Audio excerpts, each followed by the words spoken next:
Eu ainda preciso levar esse gravador pra alguém dar uma olhada. Tem dias que ele funciona bem, dias que ele mistura a ordem das gravações, dias que ele corta as consultas no meio, que ele, para antes do esperado. Sem contar que esse barulho que ele faz quando liga acaba aparecendo nas gravações. Tá, talvez esse barulhinho não seja tão ruim, mas de qualquer forma, não sei se tem alguém aqui na cidade que pode consertar isso. Ninguém usa isso mais. Bem, o Luke usava, mas ele não tá mais aqui. O Gabi também usava. Eu podia falar com ele sobre isso se eu conseguisse falar com ele, né? Ele não veio nas últimas 2 consultas marcadas. Ele avisou antes que não ia poder vir. Na verdade, ele me pediu para desmarcar todas as consultas que já estavam marcadas. Eu perguntei o porquê, mas ele não respondeu. Ele anda estranho. Eu pergunto se é por causa dessa história toda da organização secreta e... que estranho. Ainda não deu horário de consultas. Quem será que tá aqui numa hora dessas? Será que não leu a placa de fechado?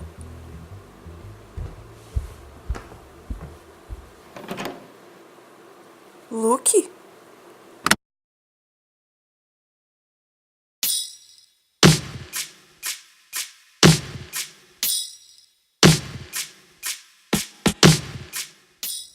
Olá, meu nome é Lucas Fouier e bem-vindos ao Terapeuta. Esse podcast é um audiodrama de ficção serializado que conta a história de uma terapeuta que resolve gravar suas consultas com os mais diversos pacientes.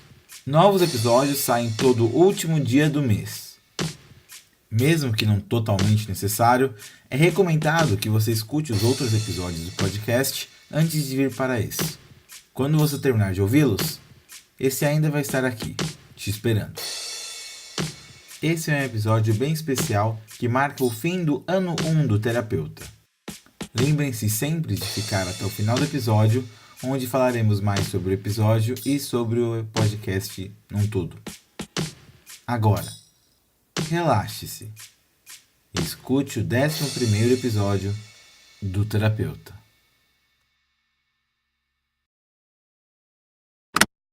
Como você tá? Eu tô bem. Não desapareci nem nada. Você recebeu minhas fitas? Sim, mas não é o suficiente. O que aconteceu na caverna? Que luz era aquela? O que exatamente você estava investigando? Quem estava com você? Onde você estava? Uma cidadezinha no sul da Itália. Itália? É sério, doutora. Luke, nesse ponto da minha vida eu não duvido de mais nada. Perdi muita coisa? Eu posso falar tudo depois, mas você precisa terminar de contar o que aconteceu com você. Ok. Eu te contei da minha abdução, certo? Certo. Eu tinha resolvido investigar isso tudo. Encontrei alguém na cidade que tinha passado por algo parecido. E com isso descobri a Caverna do Mato. Um lugar aqui em Springfield que ficava no epicentro de vários relatos de aparições alienígenas.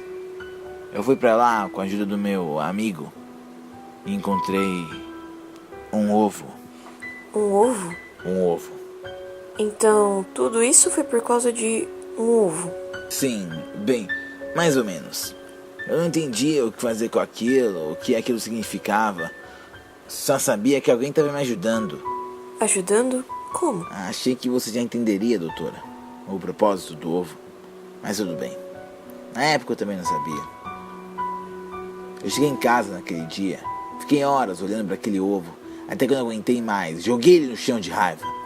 No meio daquela bagunça de ovo no chão da minha cozinha, eu vi um papel. Dentro de um plásticozinho. Dentro, o nome Cupo estava escrito. De começo eu fiquei mal perdido. Mas aí, com a ajuda do meu amigo, descobri que Cupo, com 2 P's, como está no papel, é uma cidade na Itália. E que Cupo, com 1 P, significa obscuro em italiano. Não podia ser coincidência, né? Eu escapei daqui escondido, na bicicleta do meu colega. Era mais seguro que achassem que eu tinha simplesmente sumido. A polícia ficou louca procurando por você. Eu imagino. Eles devem ter pressionado você, né? Filhos da mãe. Mas eu não falei nada. Eu sei, Júlia. Só tem uma pessoa nesse mundo que eu confio além de você. Quem? A mesma pessoa que me ajudou a investigar tudo isso.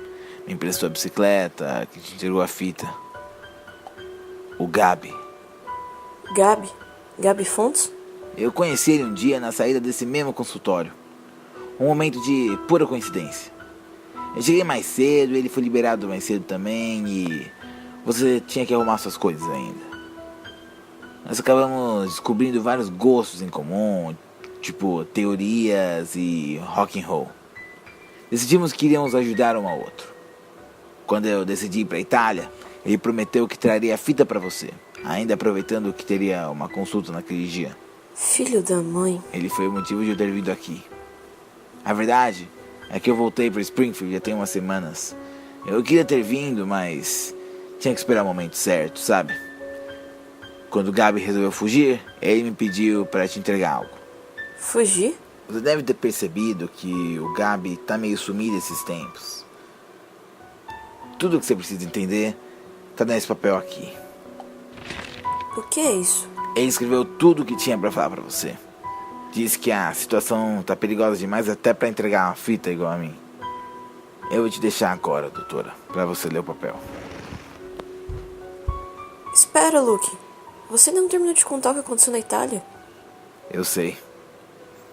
Até mais, Júlia.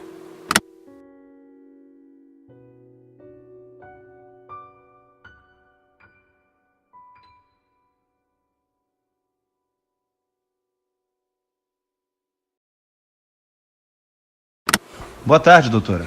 Olá, Rafael. Bem-vindo ao consultório. Como você está? Eu tô bem, doutora. Bem animado. E então, é a sua primeira vez no consultório de terapia? Sim. Eu sempre gostei bastante disso tudo. Eu pesquisei bastante.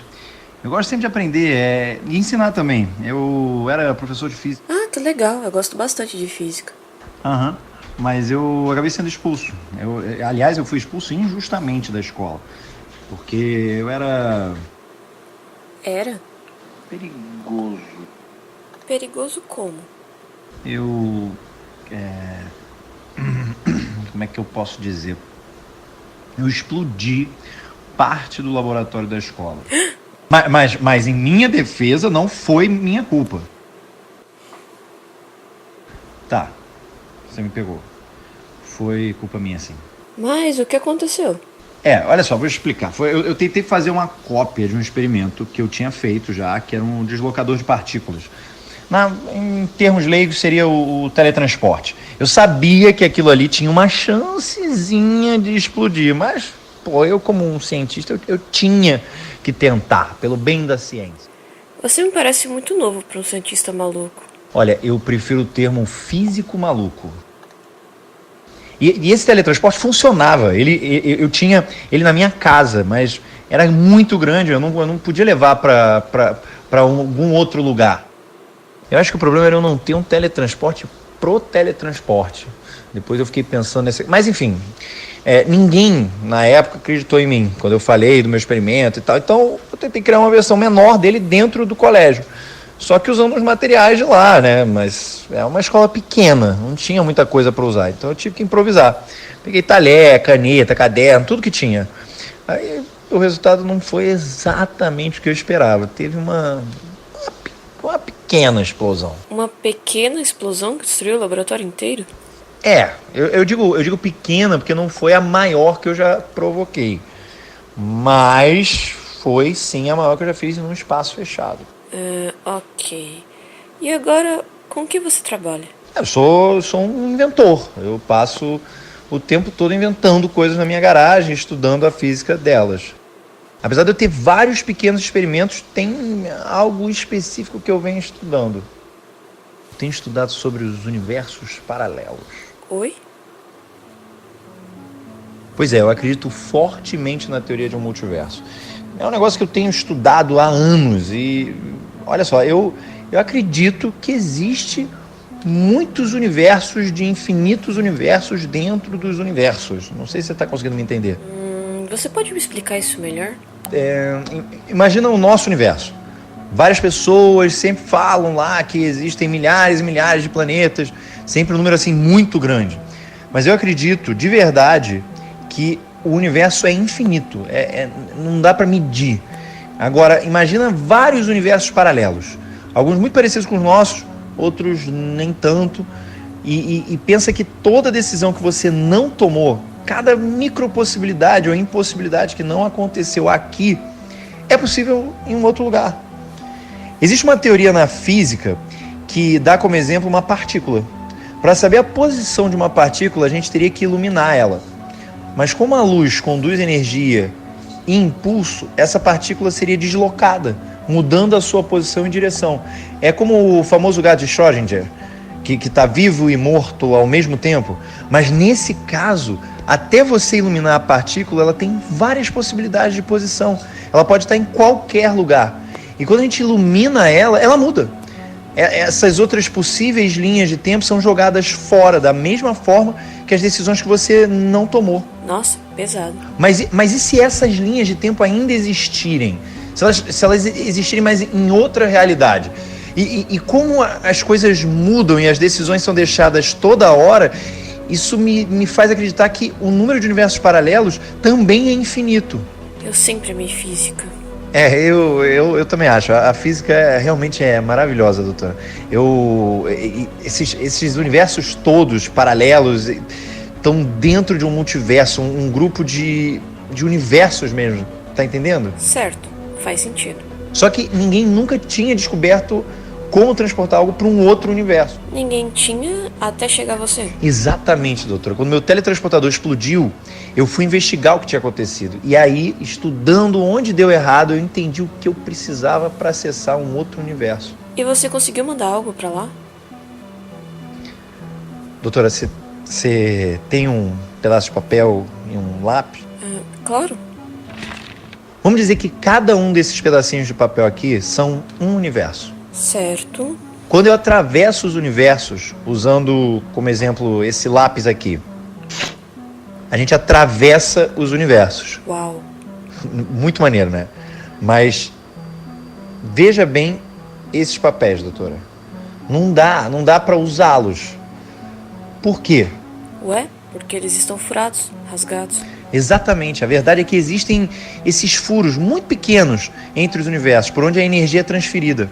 Inclusive, eu acredito que um desses foi criado embaixo da escola por causa da explosão que eu fiz com o meu teletransporte. Por essas pequenas brechas que eu percebi que eu poderia utilizar para transportar algo entre os universos. Acho que entendi, Rafael. E esse transporte interdimensional machuca os universos? Pois é, essas transferências de energia não. Você pode ficar tranquilo porque elas são muito pequenas e sempre que o universo transfere energia, ele também recebe. Mas com coisas físicas, com coisas materiais como esse lápis, isso vai destruindo o nosso universo. E o que aconteceria se uma pessoa inteira fosse transportada para outro universo? Aí a gente ia estar olhando para uma catástrofe que poderia destruir o multiverso como um todo.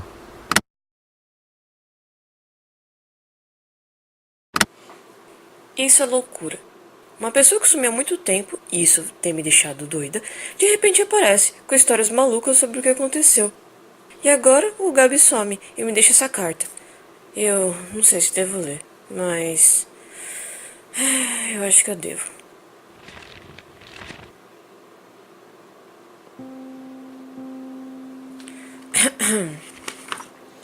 Querida Júlia, talvez você não tenha percebido que eu não ando muito fácil de te contatar, que estou meio sumido.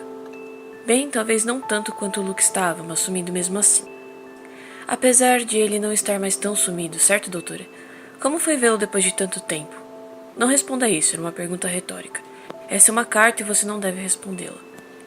Eu sei que você pensa que eu devia ter te contado sobre minha amizade com o Luke, mas não podia. Uma das semelhanças entre a minha investigação e a história do Luke é que ambas são melhores mantidas em segredo. Você ainda não deve saber muito do que ele está investigando. Não acho que ele deve ter te contado muito. Mas você já sabe demais sobre as minhas investigações. O suficiente para ficar perigoso para você, doutora. Eu sempre achei engraçado como ele exagera no uso da palavra doutora. E sim, eu sei que eu uso demais a palavra doutora. Mas isso não é no que você deveria focar. O ponto é que eles sabem, doutora. Que eu sei. Que você sabe. Eles, a organização cujo nome eu não posso dizer e você talvez não saiba, apesar de pistas estarem logo à sua frente. Eles sabem de tudo, e eles não gostaram muito.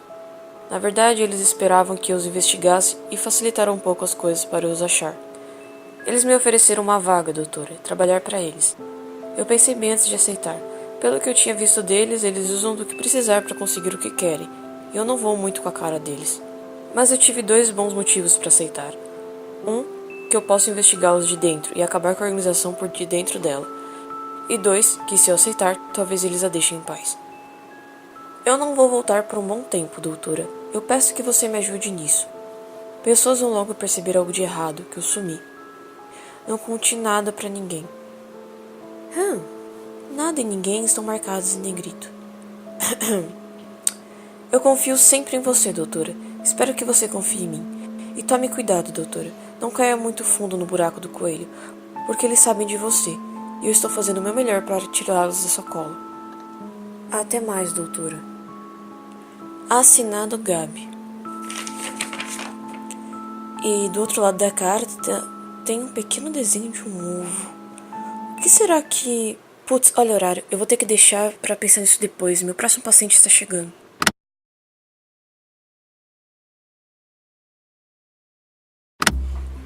Você me parece cansado, Edu. Eu estou sempre cansado. Mais cansado, eu digo. Honestamente, eu não sei dizer. Estou cansado demais para saber. Entendo. Algum motivo em especial? Eric. Bem bom. De novo? Ainda. Eu achei que você tinha parado com a investigação. Eu não consigo parar, doutora. Esse caso... Eu sinto que tem algo mais nele, sabe? Tudo na vida me fala para parar de investigar. Desistir. Mas mesmo assim eu não consigo. Mas da última vez que você falou com Eric, na cadeia, ele confessou. Confessou? Ele disse que alguém tinha mandado ele fazer. Ele não pode ter inventado isso na hora? Um jovem arrependido, mentindo pra se safar. Só que na hora de falar isso pra gravação, ele se negou. Falar o quê? Ele perguntou. Ele tava com medo. Medo de seja lá quem mandou ele matar Pedro faça algo contra ele. Ou pior, contra a avó dele. Mas com que o Eric poderia estar envolvido pra acabar em uma coisa dessas? Ele é um menino muito inteligente. A avó dele falava das notas dele com uma alegria imensa. E não é só porque é vó dele. Ele tinha as melhores notas de todo o colégio. Era presidente do conselho estudantil e ainda ajudava com o jornal da escola. Um aspirante a jornalista. Assim como eu, ele gostava de investigar. Talvez seja isso que me prende a esse caso. Eu não sei. Você vê então que o melhor lugar para eu procurar novas pistas era a casa de Eric. Eu já tinha reconquistado a confiança da avó dele. E talvez olhar o quarto dele com novos olhos fosse uma boa ideia. Eu fui. A casa estava bem mais organizada do que a última vez. Acho que depois de um tempo, as pessoas têm que seguir em frente. A velha me recebeu com um sorriso. Apesar dela parecer bem melhor, o sorriso dela não era verdadeiro. Eu entendo. A minha presença lembrava do que aconteceu com o Eric. Eu olhei pelo quarto dele de novo. Estava tudo bem mais arrumado do que antes. Ela tinha finalmente tido a coragem de limpar lá.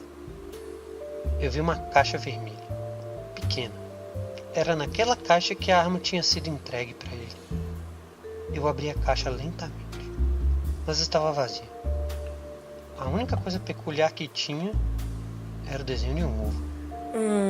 Ovo? Eu agradeci a velha por me deixar entrar lá e fui para casa, quase desistindo. Eu deitei na minha cama, mas não conseguia dormir. Tomei remédio, chá, mas nada me fazia esquecer os olhos tristes de Eric e os de sua avó. O que eu poderia fazer para resolver esse caso? Foi então que eu percebi que, focando demais em Eric, eu esqueci de uma peça-chave. Pedro Higgs. Isso. No dia seguinte, eu passei pela casa dele. Conversei com a mãe dele. Ela não parecia feliz de ter que falar com a polícia de novo. Disse que tinha jogado fora todo o resto das coisas que já não tinha entregue para a polícia. Que o quarto dele tinha virado um quarto extra para o namorado dela. E que só deixariam entrar com um mandado. Pedro vem de uma família complicada. O pai morreu cedo e o padrasto é um babaca. Toda essa dor foi colocada nos estudos. Ele, assim como Eric, era um dos jovens mais brilhantes possíveis. Eu olhei escondido os papéis de Pedro lá na delegacia. e achei um papel específico, que eu tinha visto antes, mas não tinha dado muita bola. Era um pedaço pequeno de papel, uns números rabiscados e o desenho de um ovo, no verso. Novamente um ovo. Igual da caixa da arma de Eric. A única coisa que eu ainda precisava saber era o que raios significavam esses números. Eu tive um plano. Fiz uma ligação para a prisão de Eldorado e pedi para falar com o Eric.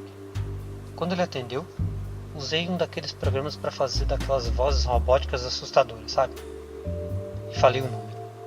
E aí o que ele disse? Como assim? Eu fiz o que vocês mandaram. Ele estava assustado. Eu desliguei o telefone. Eu posso não ter terminado ainda de resolver o caso, mas eu acho que sei o que aconteceu. Qual é a sua teoria? Uma organização, cujo símbolo é, por algum motivo estranho, um ovo. Quer recrutar as pessoas mais inteligentes que há e gerenciar o mundo todo, uma organização soberana. E eles fazem o que precisar com quem não quiser seguir ordens. E então Pedro Higgs não seguiu essas ordens. Talvez ele não tenha tido estômago para fazer alguma tarefa. Eric Benbow também não teve. Hesitou antes de matar Pedro. Mas como eles precisavam dele para matá-lo, ameaçaram a avó. E depois ainda abandonaram na cadeia. Edu, acho que está na hora de você parar de investigar esse caso. Oi? Você tá falando sério? Eu acho que eu demorei demais para te dizer isso. Edu, o motivo de você estar fazendo essas sessões de terapia era para não deixar sua obsessão crescer. Ao invés disso, eu acabei alimentando sua curiosidade pelo caso. Porque no fundo, você também tinha esperança. Acontece que isso tá ficando cada vez mais Depois de tudo isso, agora que eu tô perto, você vem e diz pra eu abandonar tudo. Por Zeus, o seu chefe ainda não descobriu sobre essa sua investigação. Você pode perder seu emprego. E pior ainda, você viu como essa organização é perigosa. Eles não vão pensar duas vezes antes de te matar, como fizeram com Pedro. Você está escondendo algo, não, doutora? Eu venho aqui e te conto todos os meus segredos. Quando é que você vai começar a me contar os seus? Acho que já deu horário de sua consulta, Edu.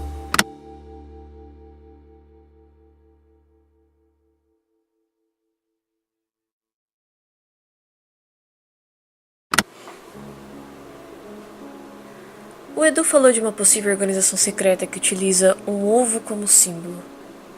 Eu não sei, talvez tudo esteja conectado. Não seria tão estranho, seria?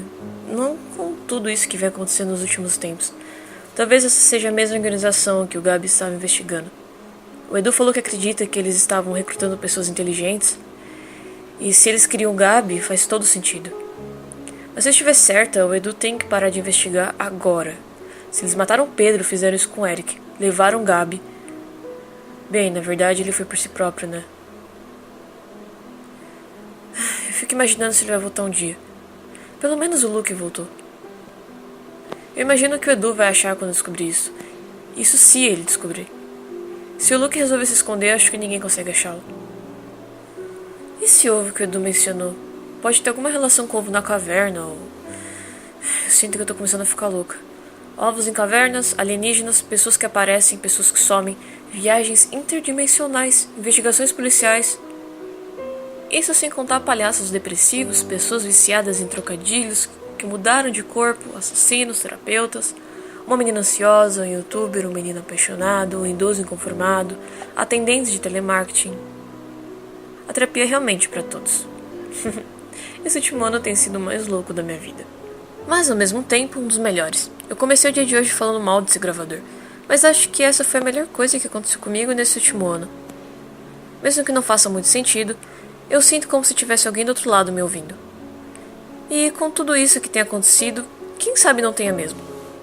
Talvez aliens me estudando de outro planeta, ou ser humano normal em algum outro universo quase idêntico ao meu, ouvindo minha voz para escapar de sua realidade e esquecer seus problemas. Então, com essa gravação especial e única, ainda imaginando que tenha mesmo alguém do outro lado me ouvindo, muito obrigada. Muito obrigada por me ouvir, por me entender. Obrigada.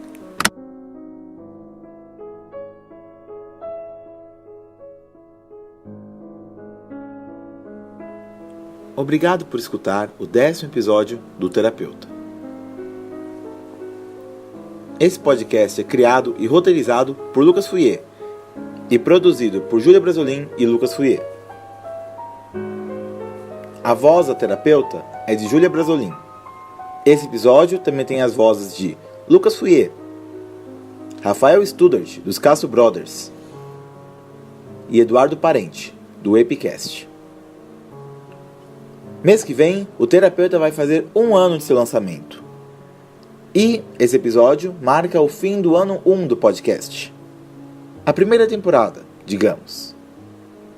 Mas calma, não vamos parar por um tempo não. Mês que vem já vai ter um episódio bem especial, além de um terapeuta extra planejado. Então fiquem de olho. Visite nosso site, que acabou de ser lançado e está lindo. terapeutapodcast.com.br e nos siga no Twitter, em @terapeuta_cast. E mais uma vez, muito obrigado por escutar.